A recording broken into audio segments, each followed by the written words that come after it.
মায়া করি নানাজি ডাকি, কারণ আমার নানাজি হযরত মাওলানা ফখরুদ্দিন সাহেব রহমতুল্লাহি তাআলা আলাইহি আদরের ও প্রিয় একজন ছোট ভাই আসলা, ওটার লাগি আমি ভাই সাহেব না ডাকিয়া নানাজি ডাকি, ওখান ডাকলে আমার অন্তরের শান্তি পায়। তো সাহেব হলে আপনারা দোয়া করবা, আপনার দোয়া। এই বছর আমার মুফতিয়ানা আলহামদুলিল্লাহ কমপ্লিট হয়ে গেছে। দারুল ইফতা বর্জপুর ইয়াকুবিয়া টাইটেল মাদ্রাসা ও দারুল ইফতা রিসার্চ সেন্টার। তো আমার বিষয় আসলো, বিষয়ের উপরে কথা কইছি, সামান্য একটা কথা হইল আলিম আর মুফতি সাহেব হারে হয়। আলিম এরারে খোয়া হয় যারা আহাদিসে নববীত তাকিন আপনার তোরে বাণীগুলা হুনাইন, আমল করার এবং খরাইবার এবং করিয়া যেগুলার লগে লইয়া জন্নতের মধ্যে যাওয়া যায় ওগুলা আপনাদের সম্মুখে আনিয়া তুলিয়া ধরেন, তারা নাম হইলা আলিম। মুফতি সাহেব হারে হয়, আমি নিজে মুফতি না, এমনি তো জাস্ট পড়া খালি ক্লাস শেষ করছি, আপনারা মুফতি কইবা না। মুফতি সাহেব তানে হয় যে সময় মাসলা মাসাইলও যায়, ও মাসলা মাসাইল জায়েজ না জায়েজ অগুন্তর ফয়সলা দিতে গিয়া দরকার পড়েন মুফতি সাহেব হলো, জায়েজ না জায়েজর ফয়সলা দিতে গিয়া দরকার পড়েন মুফতি সাহেব হলো, কোরআন সুন্নাত তাকিন হাদিস শরীফ শুনাইতে গিয়া দরকার পড়েন আলিম সাহেব হলো। আর আমার খানের মধ্যে একটা খবর হইয়া আমি খুব দুঃখিত, হযরত মাওলানা হাফিজ জাবির হোসেন সাহেব আইস তাকিন আমার ভাই অন্তত পক্ষে 8 বছর অথবা 10 বছর আগে দারুল হাদিস শেষ করছেন। অনেকে আমার ভাই মৌলানা হুনায় অনেকে হিংসা করছেন, অ্যাকচুয়ালি এটা ঠিক নয়। আমি জিওর মধ্যে আয়াতও পড়েছি যে আল্লাহ রব্বুল আলামিনে ফরমায় আমার নিয়ামত তাকিন মানুষের কাছে যে সময় স্পেশাল ভাবে কিছুগুলা নিয়ামত যায় অন্য মানুষে পাইয়া হিংসা করে, হাসদ করে, জ্বলিয়া মরে। এই হিংসুক অন্তরের মধ্যে কোন ধরনের আল্লাহ রসুলের আহলে সুন্নতের জামাতের যে নূর আছে এই নূরে জায়গা পায় না। নারে তাকবীর, নারে তাকবীর।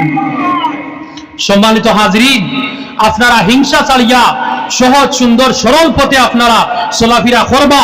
সমাজের মধ্যে কোনো মানুষ উঠে গেলে আগে দিয়ে গেলে আপনারা তারে আরো বেশি বেশি করে বাড়িয়ে দিবা। আমি আমার স্পেশাল পক্ষ থাকি জনাব হযরত মাওলানা হাফিজ জাবির হোসেন সাহেব লাগিন দোয়া রাখবো। এই মানুষে রাত্রে দিন করিয়া তান যারা সাথী আসলা প্রত্যেকর লাগিন দোয়া করবো ইনশাআল্লাহ। আমার নানাজিও দোয়া করবা, আপনার তো লাগিন কষ্ট মেহনত মশক্কত করার কারণে এই রকম একটা মহফিল তৈরি করছেন। অনেকে আমরা মৌলানা জাবির হোসেন সাহেবে বহাবকি করবা বা খরদা আমি গুড ফাইয়ার ও খফাল ফুলাইন তো লাগিন আমি কইয়ার টান টান বংশের মধ্যে ক্ষমতা হইছে না এইরকম একটা মহফিল সাজাইয়া কোরআন এবং হাদিস তাকিন মানুষের সামনে কথা দুইটা হুনাইতা বেটায় হুনাইয়া দেখাইছে। আপনার ভালোবাসা এবং দোয়া নিয়ে আল্লাহ রব্বুল আলামিনের যেন এই জায়গার মধ্যে এই মহফিল খান কিয়ামত পর্যন্ত যেন বরকরার রাখেন, আল্লাহুম্মা আমিন। এই মহফিল সাজাইয়া বেটাইন কোনো লেগটা নাচ দম তামসা করাইছে না। আমার বাইর পিছনে অনেকে মাত মাতইন এরা যারা হাসদ হল, যারা হিংসুক হল, যারা এই রকম প্যান্ডেলের বিরোধিতা করেন তারা অন্তরের মধ্যে কোন ধরনের ঈমান নাই, কোন ধরনের দয়াল নবীজির নূর নাই, কোন ধরনের সুন্নিয়তের নূর নাই। আমি মুফতি সাহেব নয় ফতুয়া দিয়েন না, তবে আমার হুজুর হলর হাওলা দিয়া ফতুয়া দিয়া গেলাম যে মানুষে ইলা প্যান্ডেলের বিরোধিতা করবো, আলিম অখলর বিরোধিতা করবো, তার অন্তরের মধ্যে নূর নাই। আল্লাহ রব্বুল আলামিনে আমরারে হিংসা তাকিন বাসিয়া চলার তৌফিক দেখো, আল্লাহুম্মা আমিন। সমাজের মধ্যে আমরারে দয়াল নবীর সাহাবা কেরাম অখলর যেভাবে দুনিয়ার জমিনের মধ্যে চলিয়া রাস্তা সুন্নিয়ত দেখাইয়া দিয়া গেছে ও সুন্নিয়তের দ্বারা আমরা যেন নিজে সুন্নতি বন্তাম পারে, আল্লাহুম্মা আমিন। বড় ভাই সাহেব আইছেন, দোয়াও নাই, আপনারা আমার লাগি দোয়া করবা। আসসালামু আলাইকুম।